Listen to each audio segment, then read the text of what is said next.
خدا کے عظیم بابرکت اور جلالی نام میں آپ سب کی سلامتی ہو۔ ناظرین، آج ہم بات کریں گے بائبل مقدس اور نظام حکومت، اور اس کے ساتھ ساتھ بہت سارے نوجوان پوچھ رہے تھے کہ اسٹیبلشمنٹ کا کیا کردار ہوتا ہے، اور اس کے ساتھ ساتھ ہم بات کریں گے ابراہم لنکن نے کس طرح قوموں کی آزادی کے لیے، حبشیوں کی آزادی کے لیے، کہ انسان کسی کا غلام نہیں، اور کس طرح ایک آپ دیکھیں جو ابراہم لنکن تھا وہ ایک موچی کا بیٹا تھا، وہ صبح سے شام تک محنت کرتا تھا۔ کہتے ہیں کہ وہ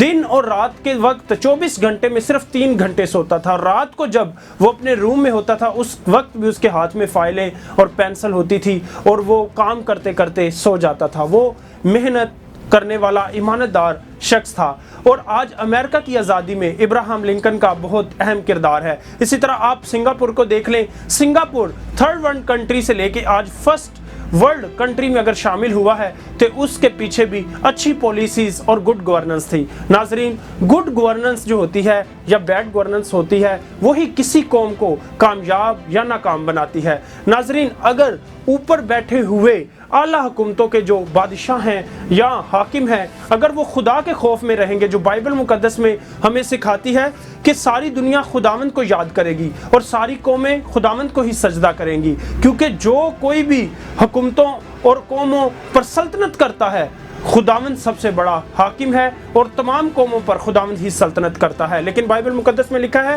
کہ ہر شخص اعلیٰ حکومتوں کے تابع دار رہے، ہر شخص اعلیٰ حکومتوں کے تابع دار رہے، کوئی بھی حکومت ایسی نہیں جو خداوند کی طرف سے نہ ہو۔ تو ناظرین، جتنی بھی حکومتیں ہیں یہ خداوند کی طرف سے مقرر ہیں، اور ہر شہری کا کام ہے کہ وہ حکومتوں کے تابع دار رہے۔ بائبل مقدس میں لکھا ہے کہ نیکی کرنے والا نے ڈر ہے، وہ حکومتوں سے اسے کوئی خوف نہیں، لیکن بدی کرنے والا ہمیشہ خوف میں رہے گا۔ اسی طرح ناظرین، بادشاہ جو ہیں وہ اپنی حکمت اور خداوند کی وزڈم کے ساتھ اپنے تخت پر قائم رہتے ہیں۔ ناظرین، آپ دیکھیں کہ امثال کی کتاب میں اگر سلیمان نبی بھی ہمیں حکمت کی جو ہے وہ تربیت دیتا ہے، وہ کہتا ہے میری خاطر ہی قومیں جو ہیں وہ بادشاہ سلطنت کرتے ہیں، اور جو جج ہیں، جو قاضی ہیں، وہ فتوے دیتے ہیں۔ تو ناظرین، کوئی بھی حکومت جو ہے اس میں خدا کو اگر آپ ساتھ لے کے چلیں گے تو وہ حکومت جو ہے رول اینڈ لا، اور بائبل مقدس ہمیں ہر قسم کے انصاف، ہر قسم کے نظام، ہر قسم کی حکومتی پالیسیز کے بارے میں اور گڈ گورننس کے بارے میں بتاتی ہے۔ ناظرین، آپ دیکھیں اگر کسی بھی ملک میں کرپشن ہے اور اس کے ادارے جو ہیں وہ کام نہیں کرتے تو وہ بیڈ گورننس کہلاتی ہے، کیونکہ اس کے اندر جو انسٹیٹیوشنز ہیں وہ حکومتوں کے تابع دار نہیں رہتے، اور وہاں لوٹ کھسوٹ، کرپشن، اور ہر انسان اپنے آپ کو حاکم اور بادشاہ سمجھتا ہے۔ وہاں رولز آرڈر نہیں ہوتے، اور وہاں ایک جنگل کا قانون ہوتا ہے۔ جہاں گڈ گورننس ہوگی وہاں ادارے، انسٹیٹیوشن، وہ چاہے ایجوکیشنل انسٹیٹیوٹ ہوں، چاہے پالیسی میکر انسٹیٹیوشنز ہوں، چاہے عدلیہ ہو، چاہے اس کے ساتھ ساتھ آپ دیکھیں جتنے بھی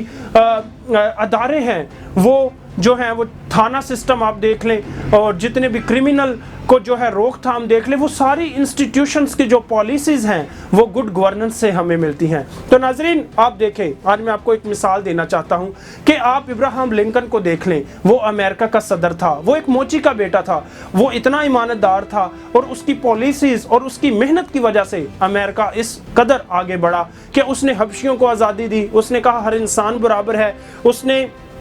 اس وقت کے جو اشرافیہ تھے، اس وقت کے وہ لوگ تھے جو انسانوں کو غلام رکھتے تھے اپنی مفاد کے لیے، تو اس نے ہر انسان کو آزادی دی، اور لوگوں کو، حبشیوں کو آزادی دی، اور ان کو جو ہے فورس میں بھرتی کرنا شروع کر دیا۔ اس سے انسان جو ہے ہر کسی کو برابر کے حقوق ملے۔ ناظرین، براک اوباما اپنی کتاب a promise land by Barack Obama میں لکھتا ہے کہ ہمارا ملک امریکہ اس لیے زیادہ پاورفل ہے کہ وہاں پر نسل پرستی، مذہب کے نام پر، یا کوئی بھی لو طبقہ اور الیٹ کلاس میں کوئی زیادہ فرق نہیں، وہاں پر ہر انسان برابر ہے۔ اس کی نسبت آپ پاکستان میں دیکھ لیں، پاکستان میں کچھ لینڈ آنرز، کچھ اشرافیہ اور کچھ لوگ اپنے انفلوئنس اور اپنی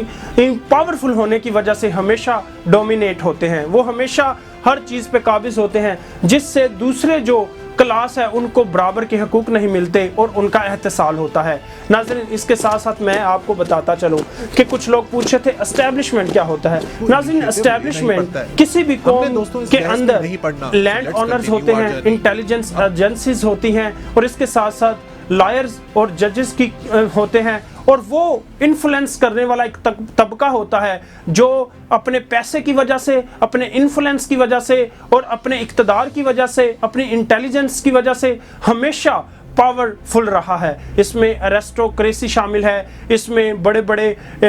لوگ شامل ہیں، اور وہ طبقہ جن کو حکومت سے بہت زیادہ فائدہ ہے اور حکومت کو ان سے بہت زیادہ فائدہ ہے. تو ناظرین، پاکستان میں جب ہم اسٹیبلشمنٹ کی بات کرتے ہیں تو ہمارے ذہن میں صرف ISI ایجنسیز کے ہیڈ اور آرمی چیف کا نام آتا ہے، جبکہ پاکستان میں اس لیے آتا ہے کیونکہ پاکستان میں آرمی چیف کے پاس بہت زیادہ پاور ہے، اور اسی طرح جو حکومتیں ہیں وہ ان کے بھی تابع رہتی ہیں. تو اس طرح ناظرین،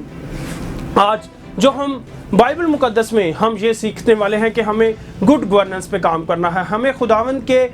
جو کلام ہے وہ ہمیں لا اینڈ جسٹس کے بارے میں بتاتا ہے. خداوند کا کلام جو کہتا ہے کہ اپنا منہ گونگے کے لیے کھول اور ان کی طرفداری کر جو بے کس ہیں. تو خداوند جو ہے وہ مسکینوں کو، بے سہاروں کو، مظلوموں کا ساتھ دینے کے لیے کہتا ہے. ناظرین، جب جیزس خداوند یسوع مسیح اس دور میں آئے تو انہوں نے بھی اس ٹائم کے جو ہیرودیس اور پیلاطس بادشاہ تھا ان کا مقابلہ کیا، اور اس دور کی جو غلط نظام تھا اس کا مقابلہ کیا. کیونکہ آپ دیکھیں وہاں پر اس ٹائم بھی لوگ جو تھے اور کچھ ایسا طبقہ تھا جو ڈومینیٹ تھا، جو اپنی ناانصافی کی وجہ سے حاکم تھا. لیکن بائبل مقدس ہر کسی کو روتے ہوئے کے آنسو پونچھنے اور ہر کسی کو برابر کے حقوق اور ہر کسی کو بڑھنے کے لیے ہمیں تعلیم دیتی ہے. تو ناظرین، ہمیں گڈ گورننس کی ایجوکیشن ہمارے نوجوانوں کو بہت زیادہ ضرورت ہے. ناظرین، اگر آج ہمارے نوجوان سیاست میں یا بیوروکریسی میں یا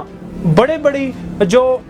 پاورفل سورس ہے، پاورفل پوزیشن ہے، اگر ان کا علم حاصل نہیں کریں گے تو بہت خوبصورت جملہ ہے کہ جاہل اٹھ کے ہم پر حکمرانی کرنا شروع کر دیں گے. میں اپنے تمام نوجوانوں کو کہنا چاہتا ہوں کہ وہ ایجوکیشن حاصل کرنا شروع کر دیں. ہر قسم کی گڈ گورننس کی ایجوکیشن بھی ان کے لیے بہت زیادہ ضروری ہے. حکومتوں میں اور حکومتوں کی اسٹڈی کرنا بھی بہت زیادہ ضروری ہے. سیاست اور پولیٹیکل اویئرنیس ان کے لیے بہت زیادہ ضروری ہے. پالیسی میکر جو ہیں وہ کس طرح بنتے ہیں اور کس طرح وہ قوم کی حالت بدل سکتے ہیں. اگر پاکستانی مسیحی قوم نے آگے بڑھنا ہے تو ان کو اس فیلڈ کے اندر بھی ہمیں ایسے نوجوان چاہیے، ایسے لوگ چاہیے جو پالیسی میکر بن کے اور پارلیمنٹ میں جا کے اپنے حقوق کے لیے آواز بلند کریں اور وہ اچھے طور طریقوں کے ساتھ گڈ گورننس میں شامل ہو کر پاکستانی مسیحیوں کی حالت بھی بدلیں. خداوند آپ سب کے ساتھ ہو. بہت شکریہ. تھینکس.